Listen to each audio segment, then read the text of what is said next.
جو والدین اپنی جوان بچیوں کو گرلز ہاسٹل میں رہنے کے لیے بھیجتے ہیں نا، میری ان سے درخواست ہے کہ اس ویڈیو کو ضرور دیکھیں، بھلے وہ مجبوری کی حالت میں ہی کیوں نہ بھیجتے ہوں، بھلے وہ نوکری کے لیے یا پڑھنے کے لیے اپنی جوان بچیوں کو گرلز ہاسٹل میں کیوں نہ بھیجتے ہوں، اس ویڈیو کو آپ نے آخر تک ضرور دیکھنا ہے، کیونکہ ہمارے گرلز ہاسٹلس کے اندر لڑکیوں کے ساتھ، بچیوں کے ساتھ جس طرح کے واقعات پیش آ رہے ہیں نا، اور لڑکیاں ان واقعات میں یقین جانیے اس لیے خاموش بیٹھ جاتی ہیں کیونکہ ان کی اپنی عزت، ان کی والدین کی عزت اسٹیک پر لگی ہوتی ہے۔ اس ہاسٹل کے اندر، اس کمرے کے اندر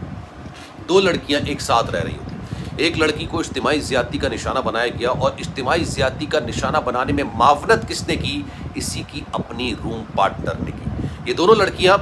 نرس کی حیثیت سے کام کر رہی ہوتی ہیں، قریبی ہاسپٹل کے اندر نرس کے فرائض سر انجام دے رہی ہوتی ہیں۔ ایک کا نام ثانیہ ہوتا ہے جناب، اور دوسری کا نام میں اس لیے مینشن نہیں کروں گا کیونکہ پورے واقعے کے اندر یہ متاثرہ لڑکی ہے جس کے ساتھ انتہائی اندھوناک واقعہ پیش آیا، اور اس کے بعد اس کو ڈرایا گیا، ان کی طرف سے ڈرایا گیا جنہوں نے ان کو زیادتی کا نشانہ بنایا، ہاسٹل انتظامیہ کی طرف سے ڈرایا گیا، پھر جب یہ پولیس کے پاس جاتی ہے اس کی طرف سے بھی اس خاتون کو، اس لڑکی کو ڈرانے کی کوشش کی گئی۔ ہوتا یہ کہ جناب 6 اپریل کا یہ واقعہ ہے، ملتان کا علاقہ ہے لودرا، یہاں پر لاری اڈہ کے قریب ایک گرلز ہاسٹل ہے، یہاں پر کمرے کے اندر دو لڑکیاں رہ رہی ہوتی ہیں،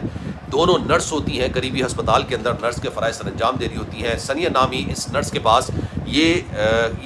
ایک کال آتی ہے، بیسیکلی یہ اپنی دوست کو بولتی ہے کہ جناب میرے پاس جو کال آئی ہے وہ ہاسپٹل سے کال آئی ہے، ایک ایمرجنسی ہے، اس لیے ہمیں فوراً نکلنا پڑے گا۔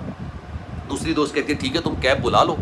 میں جب تک تیار ہو جاتی ہوں۔ تو ثانیہ یہ کہتی ہے کہ میں نے کیب بلا لی ہے، نیچے کیب آ کے کھڑی ہوئی ہے، ٹیکسی آ کے کھڑی ہوئی ہے، ہمیں بس فوراً نکلنا ہے۔ یہ دونوں جا کے جب کیب کے اندر بیٹھتی ہیں تو بیسیکلی وہ کیب نہیں ہوتی، یعنی وہ ٹیکسی نہیں ہوتی، اور ٹیکسی چلانے والا بھی ٹیکسی ڈرائیور نہیں ہوتا، ٹیکسی جو چلا رہا ہوتا ہے وہ فیضان ہوتا ہے، اور وہ ٹیکسی نہیں ہوتی ہے۔ فیضان ان دونوں لڑکیوں کو ہسپتال لے جانے کے بجائے ایک سنسان جگہ پر لے جاتا ہے، اور پھر فیضان کے بعد ایک اور لڑکا آتا ہے جس کا نام ہوتا ہے فیصل رومی۔